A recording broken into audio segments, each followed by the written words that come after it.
We also discovered, kasi pinatingnan ko agad, kasi binanggit ni Bryce Hernandez, exact amount, nagbagsak di umano, and I'm saying this is just an allegation, di umano ni Senator Estrada sa Bulacan, doon sa first district man kung saan.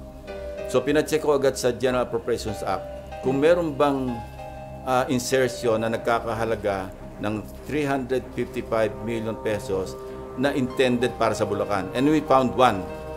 Meron talaga insertion na wala sa House version, pero lumabas ito do sa after BICAM. So maliwanag na either sa Senate version or sa BICAM yon na insert. Now, we would like to find out, kasi alam nyo naman yung kalakaran sa budget deliberation dito.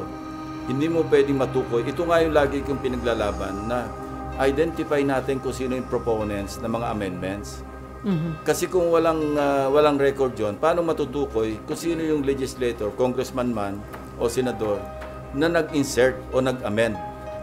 Walang record eh. Ang record lang dito is a piece of paper, whether toilet paper or yellow pad or yung stationery, minsan doon lang sinusulat. Ang may hawak nito yung chairperson ng Finance Committee or yung Appropriations Committee chairman. Now, kung merong confirm na merong 355 million pesos na talagang nai-allocate para sa Bulacan. And we went further, meron ng 5 projects identified na na-award na, out of the 355 million. Now, my team or my teams are checking kung ano yung status ng mga at least 5 projects na yon na hindi pa namin alam yung amount. Madali makita yon kasi nasa website naman ng DPWH. At titingnan namin sa ground ano yung status kasi baka pareho noong sa SIMS at saka sa IM na iisang litrato lang yung ginamit na hindi gumagalaw yung dalawang tao, So, titingnan natin yung kasi kung gano'n ang pattern sa First District Engineering Office ng Bulacan, posible na gano'n din ang ginawa dito kasi hindi pa naman sila nabubuko ng Mayo eh. Di ba? Ngayon lang naglabasan ito. Kung magre-remedyo naman sila, kaya I'm free to announce it to you, hindi nila kayang gawin yung kung halimbawa naghahabol sila. Ay, subukan nila yung 2 days na makasingil sila ng 46%. Hindi kaya yon physically. That's a physical impossibility. So maghabol man sila, kaya naming unahan, ika nga, kung ganun din ang pattern. Ba ang Senado? And can we ask for a copy? Not yet. Ako, hindi ko pa rin nakita. It was just reported to me. Bago ikaw, RJ, ako muna. Pero invited siya sa next hearing, sir. Papasupin ako yung in charge sa CCTV rito. Para siya yung mag-testify na actually on this date, at this time, kung saan pumunta. Ito yung, makikita naman sa CCTV yun. Pero mas mainam na yung formally, i-testify noong mismong operator ng CCTV kung saang opisina. Kailangan yun eh. Kasi kung CCTV alone, hindi mo mapagsalita yun eh.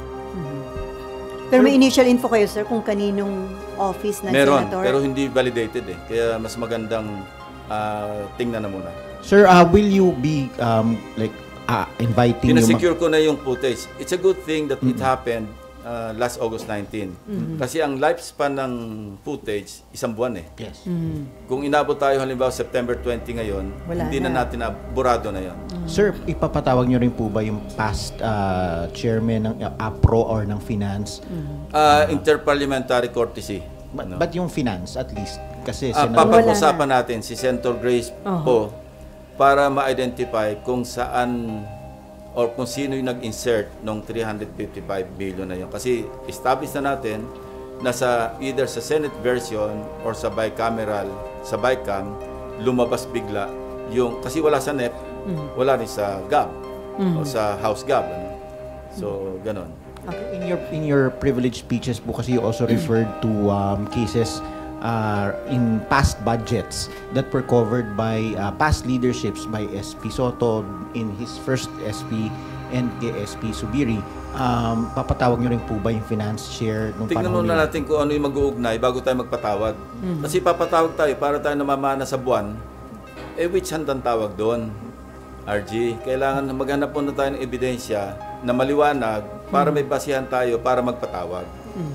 Hindi lamang yung ebidensya, kundi yung klarong ebidensya. Ang tawag ko nga doon, resibo. Hindi ako nagre-rely doon sa mga sabi ni barangay chairman at sabi nitong si ganito. Hindi po pwede yun eh. Kasi maski sino pwede magturo eh.